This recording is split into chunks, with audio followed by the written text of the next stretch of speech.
Good morning, my fine feathered friends and dollar bimbos. It is I, the villainous valuer of vintage volumes, and it is Saturday. I want to say May 6th, and Saturday means Chelsea Flea Market.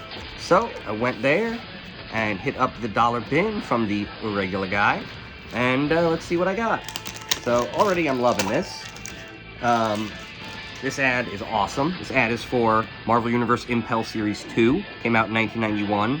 It is one of my favorite sets of cards out there. It was the first one to give the power ratings on the back.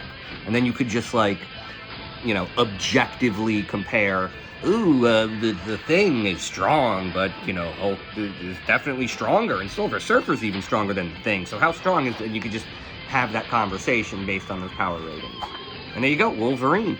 So this one I think I just grabbed because of, like, you know, a reading run. You know, I have a lot of this series, almost all of it.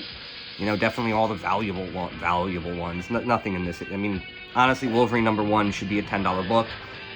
Wolverine, everything else should be between $2 and $5 because none of these books are rare, which is why I pay $1 for it. But this is just part of a reading run that I've been building out of this series. I know I've read like the first 20-something issues.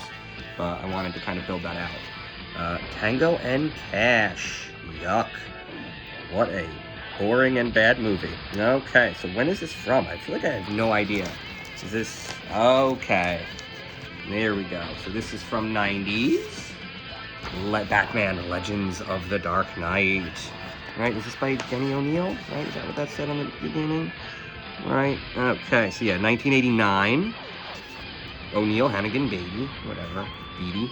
And so I was just looking through the bin, and this didn't really jump out at me, but then after flipping through the whole box, I realized he had 3 out of 4 of this series, so figured, well, why not? That'll be most of a reading run, and, you know, like I said, buck a piece. Can't go wrong with a buck a piece. There's really no downside. You know, we can probably afford to spend $1. Okay, well, this bag has fused itself shut. There we go. Love these weird old bags that are just so faded. Okay, and so this was New Talent Showcase. I have no idea what this was, but I figured I would just buy it. It felt like, so this is just a goofball series that they used, I guess, what was this, the 80s? This is 83, so they were just using this to introduce, you know, new characters and see what sticks, I guess. And so this is Forever Amber is the talent being shown. Very wonky, very out there, very odd, you know. But like I said, for $1, why not see what it is? So this has got to be silver, or silver or bronze. This is probably very early or mid-70s. Let me see. Fantastic Four 153. Where does the date go? 74. This would have been towards the beginning of the bronze, mid-70s, like I said. Oh, wait. You know, Bronze Age Fantastic Four for $1. You know, I mean, can't go wrong with that. And look at this. This is some goofy issue.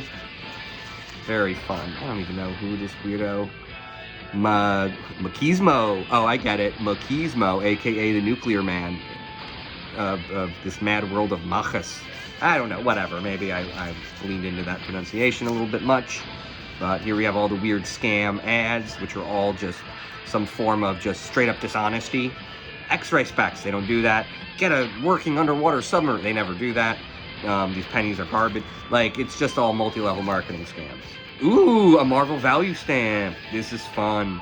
This is the thing that fucked up all of the first appearance of Wolverines. Basically... I don't even know what the thing was, but as you clip a bunch of these, you get some free comics or whatever. But the idea is certain issues had them, and one of the most sought-after Bronze Age issues of all time, Incredible Hulk 181, first appearance of Wolverine, had the Marvel stamp. So a ton of those issues have that cut out, and the second anything is cut out of a book, well, actually I think they changed this now, but that was supposed to immediately lower the grade to a .05, a poor, an incomplete.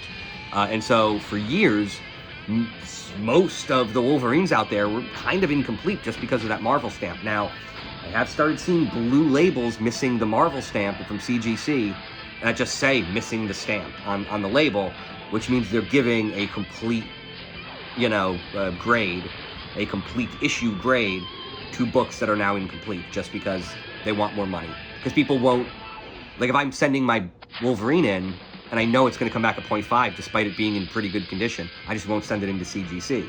So they just changed the rules. So now they're grading incomplete books with the complete label. So the bottom line is, here's the moral of that rant. They should not be giving blue labels to Hulk 181s that miss the Marvel stamp. That's it. So if anything's cut out, it's incomplete. That's it. They should be giving qualified green labels to them, or blue 0.05s. There you go. And let's see. So this, I want to say this feels a little newer than this, right? So this one's 74. I want to say this one's probably going to be between 78 and 82. Okay, so it's a Batman. And it is 82, right on the cusp. I was pretty close. There we go. So this is just an era of Batman I just I've never really collected, never really read much. I'm just wondering about the stories, you know, there's some fun stuff in here. And, you know, at $1, it can't hurt to put a run together. So, you know, Bronze Age Detective Comics for $1, I'm in. There we go. This is just a very typical Saturday of diving into the bins. And I actually got more comics. So I will probably be doing 3 more videos just from today's haul here. Thanks for joining me. Good luck and good books.